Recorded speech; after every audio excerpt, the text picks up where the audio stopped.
Hey guys, it's C.S. Joseph of csjoseph.life doing another episode for season 22.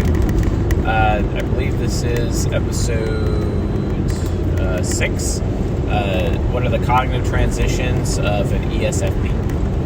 And we've been going over the cognitive transitions and how they impact the 4 sides of the mind of each of the 16 types. The reason why I'm doing this is trying to get people to be more familiar with the 4 sides of the mind for each of the individual 16 types and about their various transitions. The way transitions work mechanically, just doing a little bit of review here, guys, and we're going to get into the lecture, is that you can transition in a chaotic manner or an orderly manner. So like imagine taking a huge bottle of water and then you're emptying it into another bottle of water, and it just comes out very chaotically because there's not enough air inside the bigger bottle, and then once air gets in, it just comes out like nice and smooth after time is going on. And that's basically how cognitive transitions work.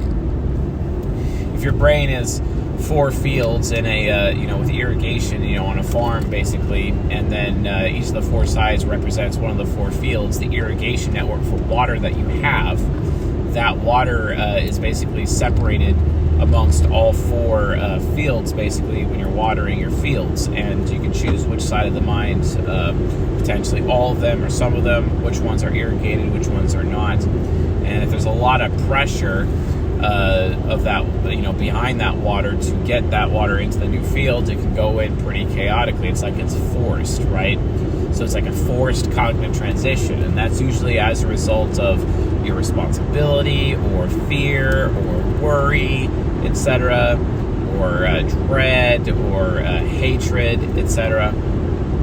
And that's basically how that works. And when it comes to irresponsibility, that's attached to the first gateway.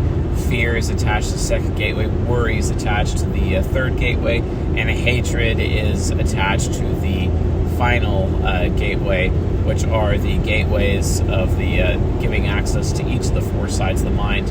And those are the chaotic gateways, the chaotic ways into the 4 sides of the mind. But if you can, over time, use them, learn how to use them in a responsible or orderly manner, because order determines outcome, you end up turning that into responsibility. You turn it into, instead of fear, you have faith, or you're not afraid, or it's courage, like it's courageous. Instead of worry, you have certainty instead of worry, which is also really, really powerful to have. And then also, instead of hatred, you have love. And that's ultimately what the cognitive transitions are for within each person's cognitive development. More on that in season 19. If you haven't watched season 19 yet and learn about how to become the best you for your type, wow. Excuse me. I'm kind of losing my voice right now. If you haven't seen season 19 yet or interact with that content, I highly recommend it. And it's available to you at csjoseph.life/Patreon. We have like a huge menu of what all of our private content is, and just subscribe at whatever level seems to benefit you the most, and you'll have access to that pretty easily. I mean, you can treat it like HBO if you want to subscribe for 1 month, binge watch everything, and then unsubscribe if you so desire. I think Netflix can do something similar, but it is what it is. But the bottom line is, with all that being said, cognitive transitions, that's generally how they mechanically work. And it's just trying to, mature with yourself, because remember, everyone's on the path of cognitive integration, which is another form of enlightenment. But we're not going to talk about that. That's for season 19 and how to become the best you. We're just going to talk about what happens with the cognitive transitions themselves. So a little bit of review. An ESFP is also known as the dualist, and we're going to actually talk a little bit about why they're called the dualists here in a second. And it's really fogging up in here. Holy smokes. Let's get some defrost going. I don't know why it's all foggy in here all of a sudden. Maybe it's because I'm talking so much and it's heating things up in here.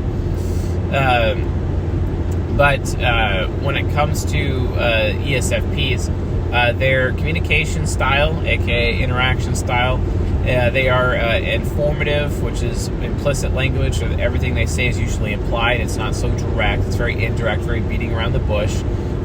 They are initiating, so they like going to other people to interact. They don't necessarily need people to come to them or prefer people to come to them. They like going to other people to get things started. They're very movement-oriented, which they're focused on progression. They're not focused on the outcome. A movement person values the journey over the goal. Excuse me. Gosh. Wow. Seems my my affliction is a little bit out today. It's mostly because I didn't get much sleep because I'm driving to pick up my children this morning, and I've been like pretty ill when I don't get sleep, and I didn't get much sleep. So getting better though. I'm definitely going to be treated for that, so it's not a problem. So anyway, that being said, so caught in transition. So yeah, they're forward initiating movement, also or implicit versus progression as well. And then their temperament, they're known as the artisans. They're SPs, SP types, freedom-based creators, all about living in the moment, not really aware of the consequences of their actions at all. So ESFPs interact with life as like this journey to figure out causality, cause and effect. And because they're on this journey of cause and effect, they end up stumbling upon the truth. They end up stumbling on the facts, even though they don't know what the truth is. They don't know what the facts are because they have TI Trickster. It's more they're just stumbling upon it. And then as a result of that, they're very pragmatic, and that's what helps assist them in stumbling upon that truth, because they're willing to do what works, not necessarily what people consider is the right thing to do. It's all about doing what works. And then based on that, they also, I might need to get some water. Oh, man, there's my straw. Cool. I need to get some water here in a second. As I punch it right through this nice thing of water that I got myself. Yep. There we go. And focus on driving. LOL. So yeah, they're very pragmatic. They're also concrete. They focus on the what is. They focus on the real. They focus on the tangible. And then they're also very interest-based. They're always aware of what they get out of a situation, not necessarily what somebody else gets out of a situation. And that's kind of their primary focus in life, as it were. So yeah, that's an ESFP. That's how you find them on the type grid. And then and their quadra is known as the Wayfarers. Wayfarers are all about people who need to have the freedom to perform for the sake of treasure, or pursue treasure. They're like treasure hunters. And then they need also the freedom to decide who they get to share it with, etc. Their treasure. Treasure is very important to them. But, an immature or a depraved or, a wayfarer who's more focused on the expedient instead of the meaningful, they're kind of more willing to steal treasure instead of earn it for themselves. And that's how you know the difference between a good wayfarer or a bad wayfarer. Is a wayfarer who's willing to earn it and not steal it, etc. So just keep an eye on that in terms of wayfarers. And I say that because a lot of people got really, really mad over my wayfarer lecture with the quadras. But I mean, let's be honest, treasure is great, but I'm not going to go on and on for 20 minutes explaining how great treasure is. I mean, it's pretty obvious. Most people don't realize that wayfarers have a tendency to steal things that they haven't exactly earned, and I've seen it multiple times. I used to work for an ENTJ, and I'd watch them steal from people, steal their ideas, steal everything from them. I'd see that happen all the time. You'd even try to put me up to it as well. And then my own inner wayfarer, my INTJ shadow, would be complicit with that as well. And ultimately, I just decided that was not a way I wanted to go. So I'm glad that I've kind of moved on, from that behavior when I was more of a man-child in those days. But anyway, so back to ESFPs, also known as the dualists. Now, dualism. Why are they dualists? Well, okay, so the ESTP, they're known as the gladiator. ESFPs, they gladiate kind of like ESTPs do, except it's more of, it's not really about, strength and finding strength of character and building character up, and that's why they gladiate, that's why they create conflict. Conflict with an ESFP is they create chaos, they create conflict specifically to test out ideas, whereas the ESTP is challenging social rules and social norms and figuring out structural integrity, etc. I guess you could say like the ESFP is testing the integrity of ideas, because it's like they're constantly with their TE child in this area where they're like, okay, hey, how do you know that? So how do you know that? And because they're constantly questioning, how do you know that? How do you know that? They're like this duelist. They're like a swashbuckler with this sword, trying to figure out with themselves. It's like, okay, is this actually factual right now? Is this the truth? Because they know, and they try to make sure other people don't know this about them for some reason. ESFPs know that they don't know, and they're trying to hide it from other people. So they put up this smoke screen. They put up this perception that they want to look smart, so people would be willing to engage with them. People would actually want to have shared experiences with the ESFP, and the ESFP for some reason believes it's all about them being smart. And it's also interesting too, because since they're extrovert sensing heroes, they lack the patience to sit down oftentimes and actually read, which makes them makes them feel or believe even more that they're stupid or lacking in intelligence when compared to other people. The problem is that that's absolutely false. It is 100% false. I'm sorry, ESFPs, but guess what? You guys actually could be really brilliant as long as you apply yourself. The thing is that ESFPs don't really know where to apply themselves because of their NI inferior, and they're always afraid of making the wrong choice. They end up having to try everything, and they don't know the consequences of their actions. So not only do they not know the truth, but they also don't know the consequences of their actions. So they just end up becoming in this endless loop of starting and restarting and starting and restarting over and over and over, much to their own chagrin and the chagrin of people around them, and that can cause a huge problem with them. It's one of the biggest struggles of their life. However, if for some reason, through learning those lessons, through learning those negative reactions, those negative consequences, of the causes that they do, the negative effects of the causes that their SE hero puts forward, eventually their introverted sensing nemesis or villain basically will come into play, and that nemesis will eventually turn into an ally where they will be self-disciplined enough to actually spend time reading. If an ESFP reads books, they become brilliant enough to join Mensa, for example. Their TE child can see all the connections, and especially when it comes to numbers and mathematics. I know a lot of really good physics professors, scientists, etc., brilliant fellows, and they're INTJ subconscious focused ESFPs because they develop the self-discipline necessary to actually read, and they haven't really often considered that standpoint, and whatnot, because it's like, well, sitting down and reading is boring. Like, okay, yeah, it may be boring, but then you're going to be smarter than everyone else, and then you don't have to be like pretending that you're smarter than everyone else. And everyone can easily tell when you're pretending and knowing that you're insecure about it, and then no one wants to have shared experiences with you, and then you're like the most forgetful person ever. Is that what you want, ESFPs? You want to be the most forgetful person ever? Do you want anyone to do you want to be abandoned consistently? Well, then have the patience to start reading, right? So, anyway, that's why they're known as dualists, because they're trying to, figure out the why and not necessarily the how, because they usually know the how, but they need to know the why. They need to know the truth behind things. And that's some of the struggles that they have.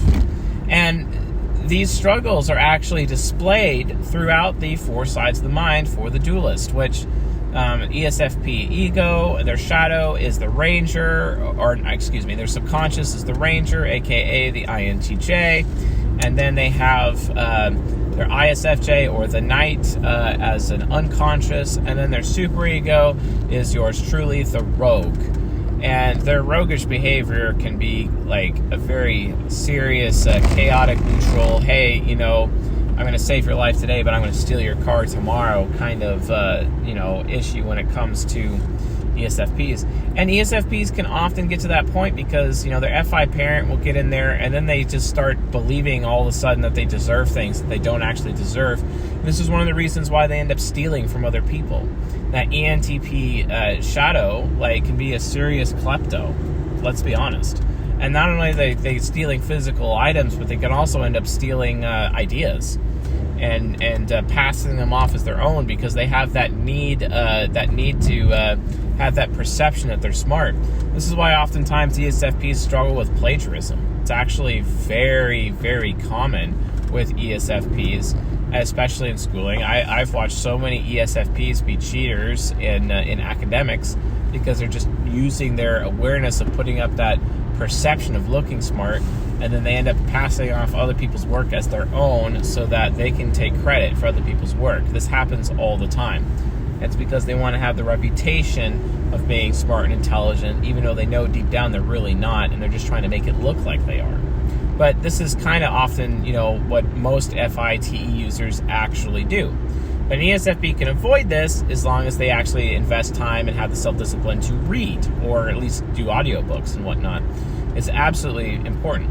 Because honestly, if they're doing the research and and then they compare research to one another, then they realize, okay, well, the research is not lying to me.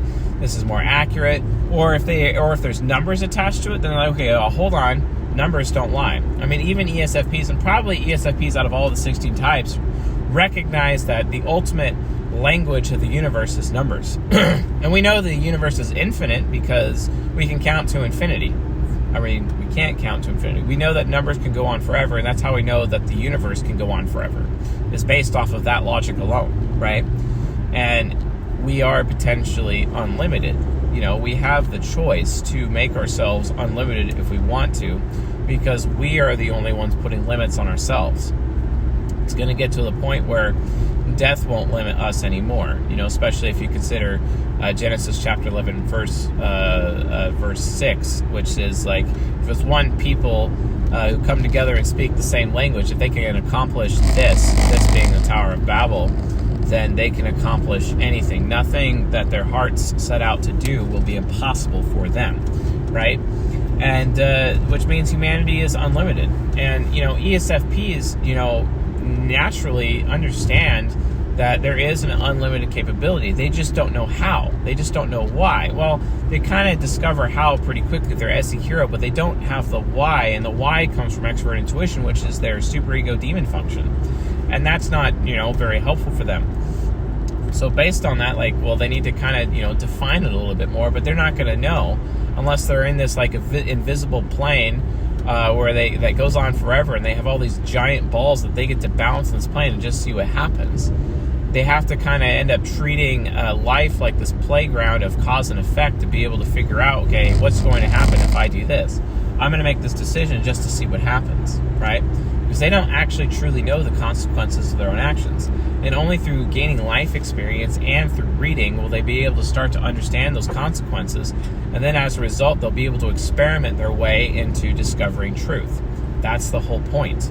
That's basically the ESFP's purpose, other than obviously, performing for everybody. Because they do it through performance. That's why they perform, because they're trying new things just to see how their audience will change, or what will the effect be, what will be the consequence on people's reactions outside of their behavior. And they're very concrete about this, and they interact with the physical environment as a result. So anyway, let's talk about the first gateway and with cognitive transitions. And the first gateway is their hero function. It's where they learn about responsibility. And but the first gateway, has been given to them. It's basically a freebie and whatnot. And they could be chaotic or orderly with it. And a chaotic transition into the ego, with the hero function being the first gateway, is really all about irresponsibility. And I guess that makes sense because children are irresponsible. And as they get older, they're able to develop their sense of responsibility. And as a result, their hero is able to be a lot more successful. And they're able to actually, make things happen with their expert in sensing hero. They're able to basically bend reality to their will. They're like a giant whirlwind or a hurricane of a person, and they need someone with high introverted sensing to be able to weather their storm, basically.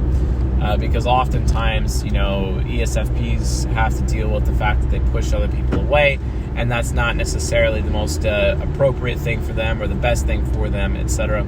Gosh, I'm really liking this app. I hope the sound is good on this app. I got a new filming app for my phone, and I've just been playing with it recently. It's called Filmic Pro, and honestly, I'm glad I dropped the $15-20 on this application, because it's amazing. I'm super happy about this, and tell me guys how like the actual video comes out, because I'm filming this at 720p at 60 frames a second, and I want to know if this and if the sound is coming through. I'm not doing any microphone or anything. I'm just trying to do just my phone and see how it works out. So make sure you guys let me know in the comments below. But anyway, so yeah, you could. So the ego itself, when it comes to the first gateway, you're given it by default. Obviously, when you're born and you start developing your persona. The thing is, though, is that it starts off irresponsible. They need to figure out how to, become more responsible. But the ESFP ego, like I said, is just trying to find out causality. But so beyond that, though, then we have the second gateway, and the second gateway is also it's about fear. It starts out it's really afraid. It's where a person's insecurity is, and this is why ESFPs have such a hard time having their freedom of choice taken away. Take away an ESFP's freedom of choice, they're going to become very violent, and eventually it'll actually develop hatred towards you because you're taking away their choice. And that's not really appropriate. They have a really, really hard time in that situation, Especially like if you can imagine, an ESFP, because they're so aware of the perception they give off other people, they've said things to the people closest to them to maintain that perception of I'm an intelligent person, or you need to think certain things about me, and it's all part of that perception that they give off, and they're managing the expectations and the perceptions of people around them. But when a third party comes along and starts exposing those things, then they start demanding loyalty from those people around them, because their perception is not exactly matching the reality of who they are. And because of that, they realize their freedom of choice is being threatened, because those perceptions that the ESFP has put up, the dualist has put up around other people, is what actually gives them their freedom of choice. So they end up controlling and being the gatekeeper over what other people around them know, and holding on to certain pieces of knowledge, because if everybody had the entire picture, then people would naturally start taking away the ESFP's freedom of choice, because they'll realize the ESFP doesn't actually know what they're talking about. Therefore, the ESFP is not as trusted. Therefore, the ESFP is not able to actually, have freedom of choice, because that lack of trust removes choices or authority it takes the authority away from the ESFP, and then as a result, without that authority, they no longer have freedom of choice, and it scares them. Right? So ESFPs want to avoid that. Maybe you should actually choose, make the right choice to read, because by choosing to read, you are choosing to guarantee that you will always have freedom of choice. Stop doing the expedient thing. How about you do the meaningful thing and actually read? Because the more you read, the more valuable your opinion is, the more people think you're actually intelligent, the more choices you have, because they're trusting you. And then they can be loyal to you, and then they care for you, and then they're giving you additional information and things to think about. You may be providing them input, but they realize your input is actually valuable. Therefore, they'll want to actually be loyal to you and tell you what they think. I mean, this is what ISFJs do for you, so why won't you do this? Oh, but you want to take the expedient route and just be lazy and then not actually, read. But then you're like, well, what if I read the wrong thing? There's no such thing as reading the wrong thing. Read everything. And then decide with your FI parent whether or not what you're reading is good or bad. And then throw out the bad and keep the good. It's not that important. But what if I forget? You don't have to worry about that, because the book itself becomes a totem, and then you'll start to see with your extroverted sensing hero, based on other people's behaviors, that the words that you read from the book are actually attached to their behaviors, and then you'll remember through other people's behaviors around you. You have to read. This is how it works. You have to study. How else are you going to unlock your INTJ subconscious? It's literally a scientist. Why won't you do this? It's a strategist. You want to have the best strategies. You want to unlock really capable systems that help give you the best way to do something. Maybe you should be reading. Well, what's in it for me? Well, what's in it for you is freedom of choice. Reading equals freedom of choice. You need to figure this out. Then as a result of that, you're able to develop courage, and then you're able to transition into your INTJ subconscious, which allows you to develop systems to even, further serve your own interest, right? To give you more freedom of choice. Why would you not want that? How are you going to be able to create the ultimate strategy, the ultimate, way of doing things, the ultimate method to solving problems that you have in your life, or to be able to guarantee that you always have freedom of choice? How are you going to do that if you don't actually spend time researching, if you don't spend time reading? Like, guys, this is very basic, okay? The INTJ subconscious, it needs this. Otherwise, the INTJ subconscious is just going to be selfish and constantly wanting to make really bad decisions. Like, instead of being responsible, you're just going to sit around all day long and get high. Ooh, that's effective. Or you're going to just become a burden on other people, which is very common with FI parents, becoming a burden on others, which is really, really frustrating. When you should be taking responsibility and actually, reading and developing yourself and bettering yourself.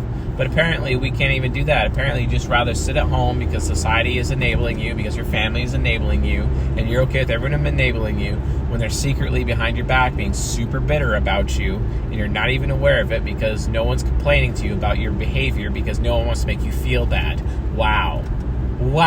Thank you, ESFPs. Thank you for remaining so ignorant about the consequences of your actions, when you should actually be doing everyone else a favor and making the choice to actually read and better yourself so that, as a result of that, you're no longer a burden on us, and then we don't have to be talking mad mess about you behind your back, because we do it all the time. And the little perception that you believe that you set up with everybody, no one actually believes that. And then we're just, entertaining you when you think you're actually entertaining us, and you're not actually. We're just aware of your, BS perceptions that are not actually accurate. So, anyway, you might want to watch out for that, ESFPs, because people are way more on to you than you realize. You think you're as good as an ENFP at doing that? No, because an ENFP can remember every lie they've ever told. They can remember every little perception they've put up. They can remember every value that they've ever put forward, and they can keep them going for the rest of their life. You think you can? No, you can't. And as a result of that, ESFPs, out of all of the types, you look the most contradictory to yourself, and you're constantly dividing against yourself, constantly contradicting yourself, and for some reason you believe no one knows it, but the reality is everyone actually does know it, and that's why you are having your freedom of choice taken away from you, because you're too afraid to want to do the best thing for yourself. You're too afraid to follow a system that you haven't made for yourself. But I'm telling you, the right system right now, you want success in your life, you need to be reading. Use your TE child. If you're not going to use your TE child, well, then you're irresponsible. Okay?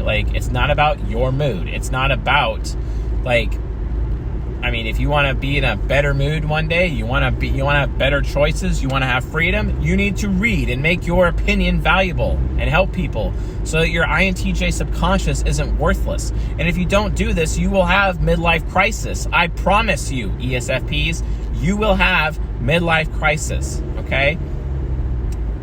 Seriously, you have to develop that INTJ shadow or subconscious. You will have midlife crisis.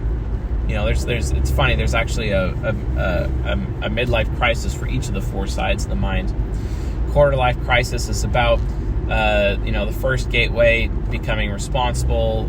Midlife crisis is about the subconscious. The second gateway, getting over its fear and leading on to aspiration.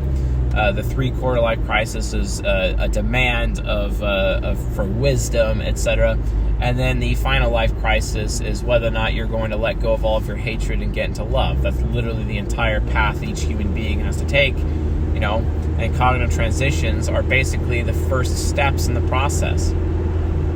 But hey, if you're going to be insecure and be afraid, your INTJ is just going to be there to, like, you know, steal other people's ideas instead of, like, developing your own. Instead of, you're going to be stealing other people's systems. You're going to be stealing other people's methodologies and passing it on as your own and taking credit for other people's work instead of actually learning and doing it yourself. Because I'm sorry, ESFPs, the truth is that if your INTJ subconscious is actually developed, you'll become ingenious.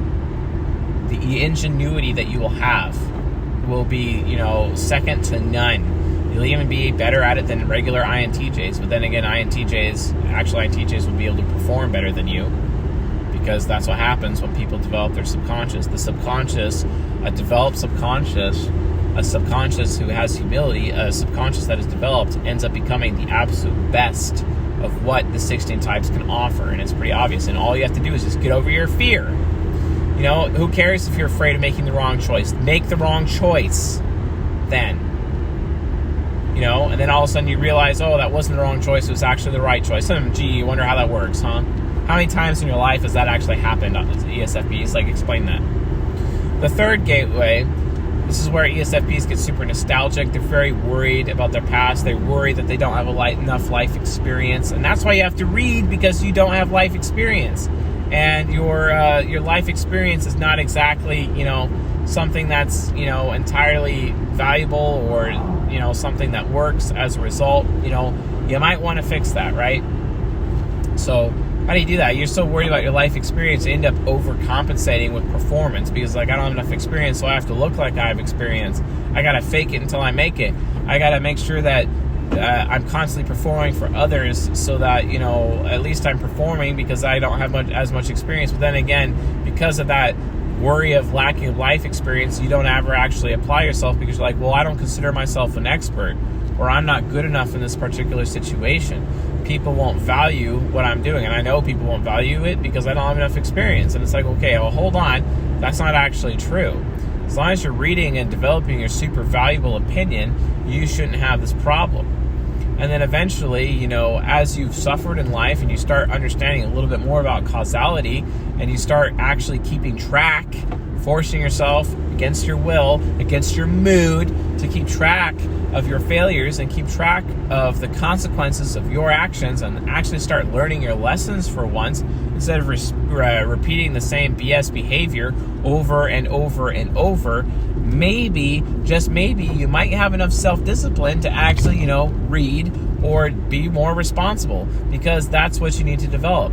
You're so worried about having life experience, but you're not willing to put forward the self-discipline to gain that life experience that you're worried about not having. It's a catch-22 that your mind, your own mind, is putting you into. Okay? Like, how are you going to get anywhere in life if that's the case?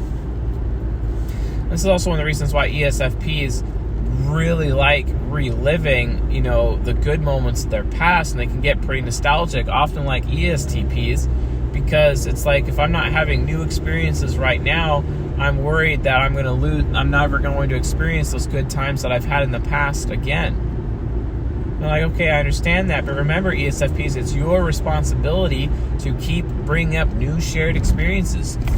Become the spice of life.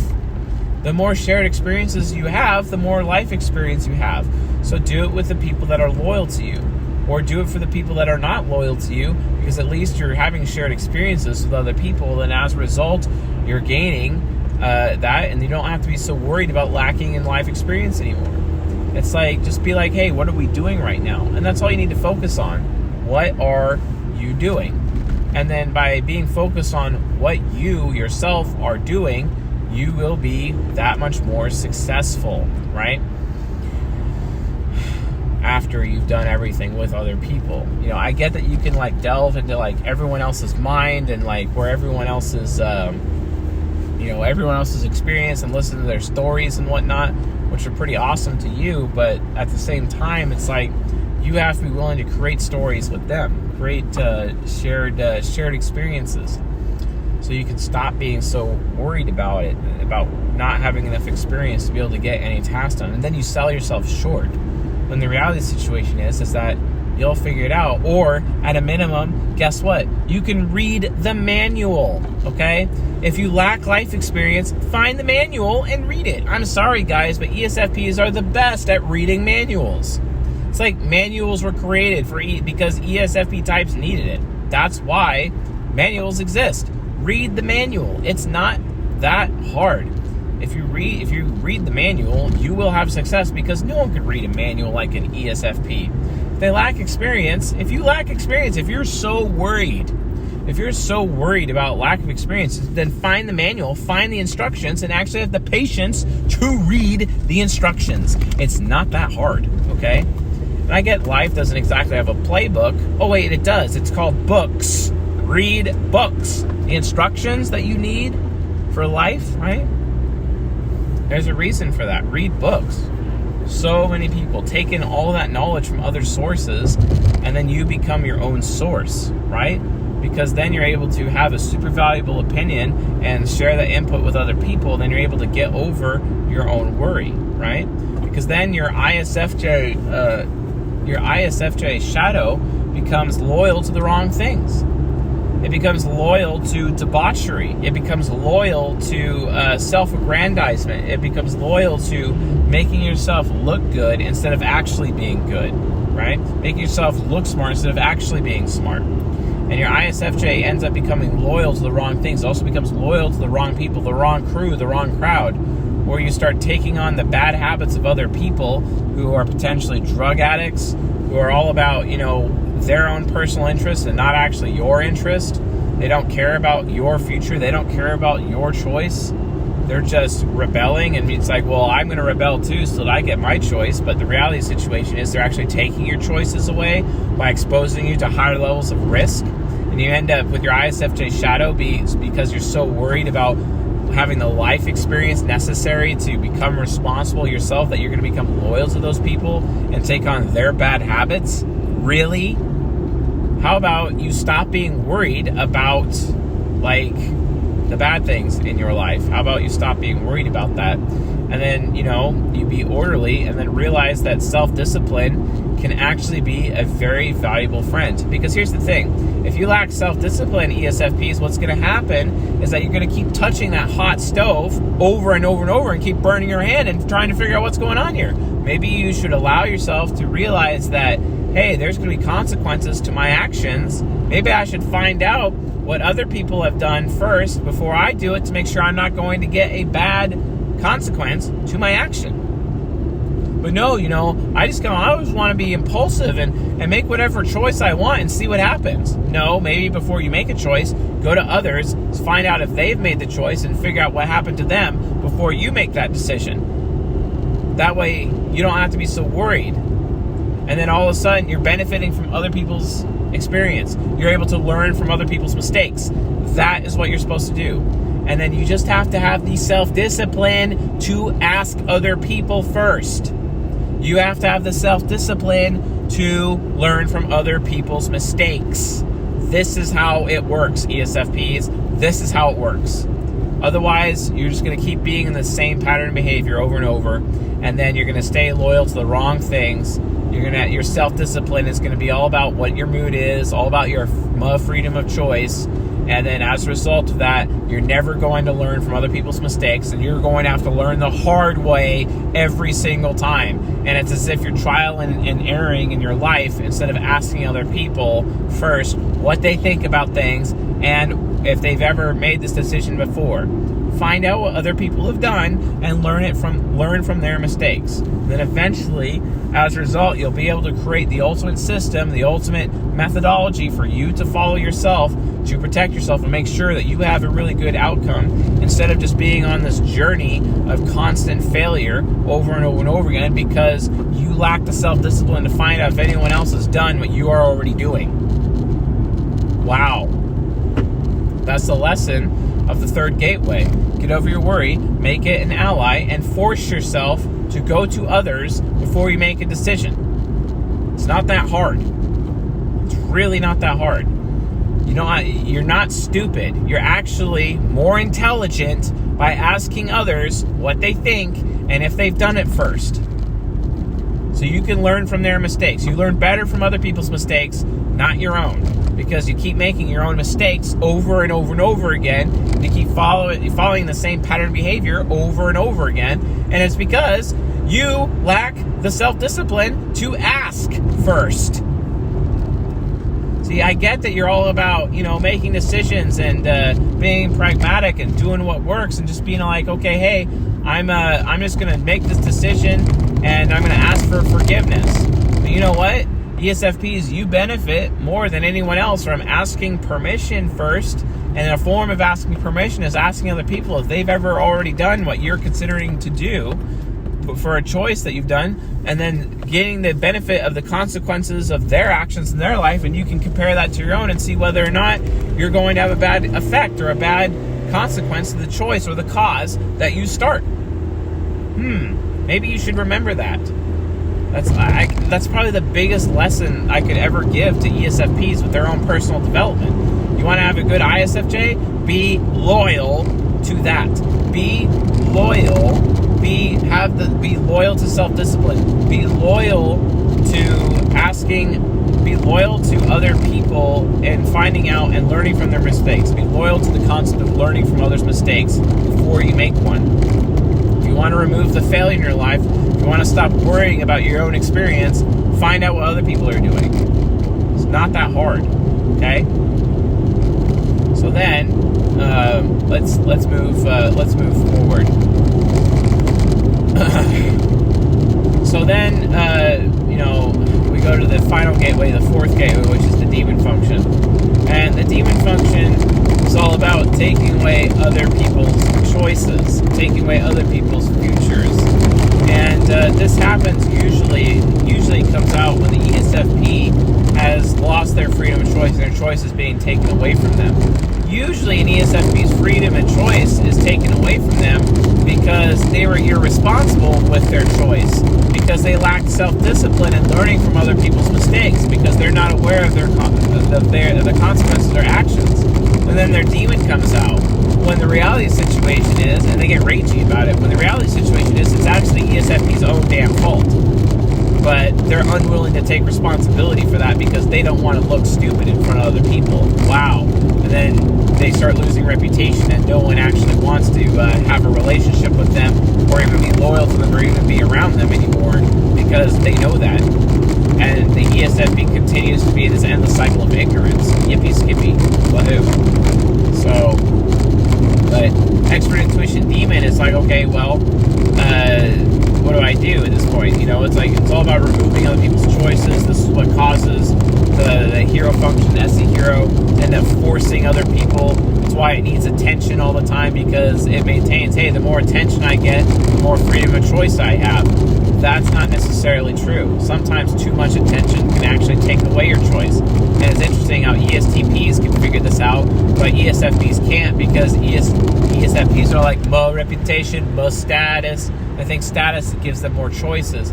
Hey, if I have all the status and I have the reputation, I have more freedom. And yeah, that can go for a little while, but then all of a sudden you start finding yourself making promises to people with status to keep your status.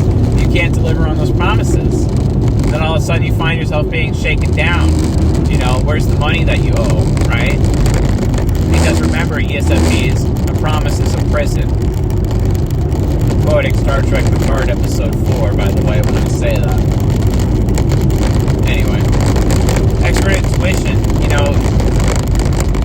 you will end up becoming a very hateful person, and sometimes it's your own fault.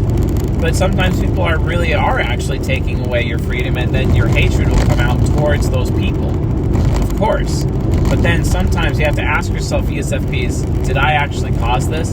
Did I cause them to take away my choice? Do I deserve my choice being taken away? I wonder.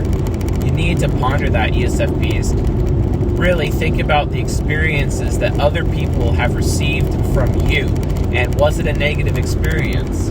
And because of those negative experiences, as a result of your impulsiveness, as a result of your irresponsible behavior, that they actually decided to take away your freedom of choice because they didn't want to be forced or enslaved or given that negative experience or be made uncomfortable around you because they are seeing you for how selfish you really are with your own freedom of choice. where you're actually sacrificing other people for your status, sacrificing other people for your freedom, sacrificing other people for your pursuit of treasure, or potentially stealing other people's treasure, and that's why they take away your freedom? What happens to thieves, guys? Thieves are thrown into jail, and in some countries, their hands are cut off. Yeah, kind of hard to have freedom when your hand is cut off, right? You see what I'm saying? You can't do that, guys. You really, really can't do that.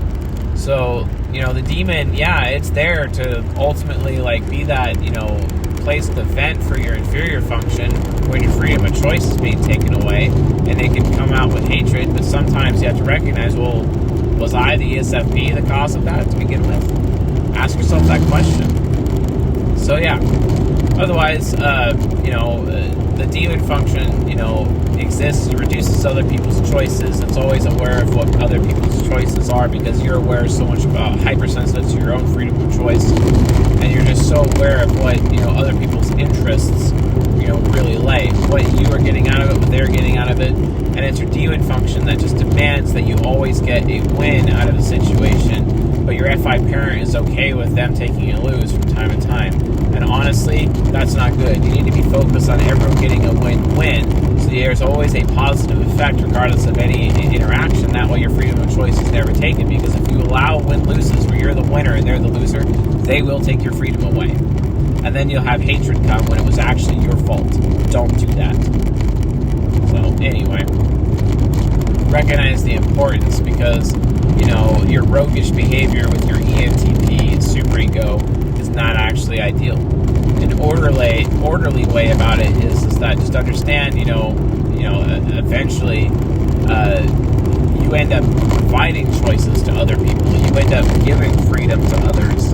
And that's really the lesson about it. You actually, instead of hating people, you start to love people because you start to realize that you were the one that put them in that situation where they had to take away your freedom of choice. And instead of hating them, you actually start to love them and appreciate them for taking your choice away because it taught you valuable life lessons that made you into a better person, right? So anyway, those are the 4 sides of the mind and how they interact with each other according to cognitive transitions, chaotic and orderly transitions. If you found this lecture useful, helpful, educational, enlightening, please subscribe to the channel here on YouTube and also listen to us on the podcast. I wonder, this might be an email lecture, I'm not sure yet, we'll find out. But yeah, a little bit shorter than usual, trying to keep it short and straight and to the point, and hopefully you guys enjoyed this. Otherwise, with that being said, I have a coaching session right now. I have to get off this thing and hop on a coaching session. And coaching is available at csjoseph.live/coaching if you guys want to get typed or want to have intimacy or personal coaching, career coaching, whatever. I do all of that. I coached like last year, probably well over 300 people. So it's been pretty interesting. Did a lot of pro bono work, did some paid work, so it's been fun. So anyway, would like to have you guys as my clients, so check that out if you guys are interested. Otherwise, I'll see you guys next time. So with that being said, I'll see you guys tonight.